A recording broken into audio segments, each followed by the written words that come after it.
A year or two ago, I started to notice a very strange thing happening to my car. A superstition, you could call it. Once I was in the driver's seat, I would check the back to see if there was anyone there, though only at night. My job usually ended at varying times in the evening. Most people do this, probably because of stories like The Hook, the one about the misunderstood truck driver flashing his lights at the unknowing woman. But I had a good reason for this, and just like those legends, it started with a story. Back when I was in Boy Scouts, all the kids would tell urban legends, trying to scare our friends. But the best stories came from our dads.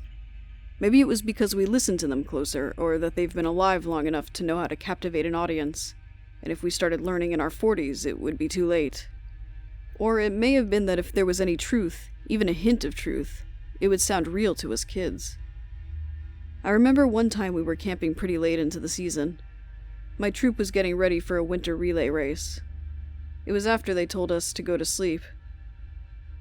I opened up my sleeping bag just long enough to hear what my dad was saying to my fellow scouts' fathers. The story took place back when my dad worked at Beth Israel Hospital in the 70s. The burn ward was what he was telling the other parents about.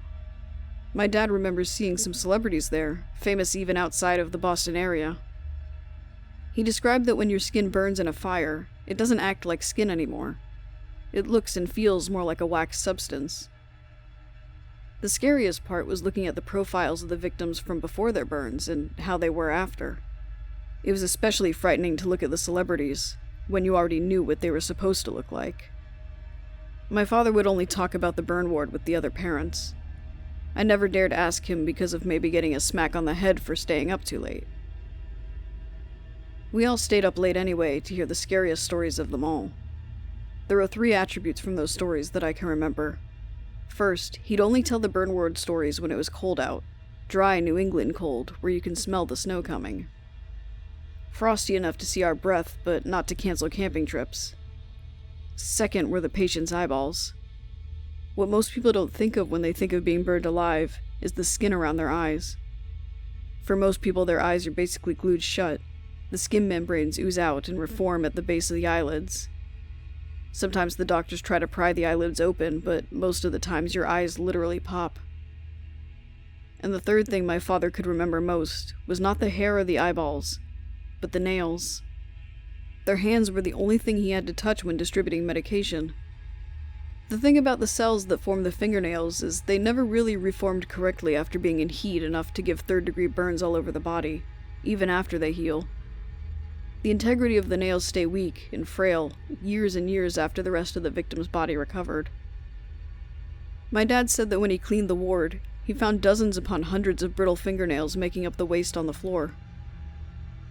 Now back to my superstition before I started explaining my story. I've been finding fingernails in my back seats more and more often. The nails obviously come from a human, but most certainly not me. The first thing I thought of were my clients. I've been working at a facility for the elderly for around 2 months now, and sometimes I have to drive my clients in my car. I thought that they were probably just acting lazy and not throwing them away, or just the patients wanting to leave a disgusting mess as a means to get a childish rise out of people. That is, until one day I went out to my car and saw someone trying to open the back door. It was dark, and when I yelled at him, he looked at me and immediately bolted off into the woods. I wish I could say I didn't get a good look at his face. After all, that's what I said to the police when I told them about the break-in. But I did see his face, if you could call it a face. It's difficult to explain now, despite how clearly I see it in my mind. The face is not difficult to describe because of how much time has passed or how frightened I was. It's difficult because of how badly burned the man was. He had no ears, no eyes, nothing but an open gaping mouth. A mouth that appeared disproportionately big to the rest of the head. This was probably because it was the only thing that gave the man any, if at all, natural context. Despite that, the mouth was enough to emote fear. Fear when it became aware that I had interrupted its plans. Everyone has heard those scary stories about the man with the hook, or the misunderstood truck driver flashing his headlights. These stories still latch on to a whole new generation of drivers. Before this incident, I probably would have laughed at them, like you would. It doesn't take a stranger with a knife to get a man to start noticing his surroundings. But it only took me one visit to the burn ward at Beth Israel Hospital to find out that many patients have been unaccounted for.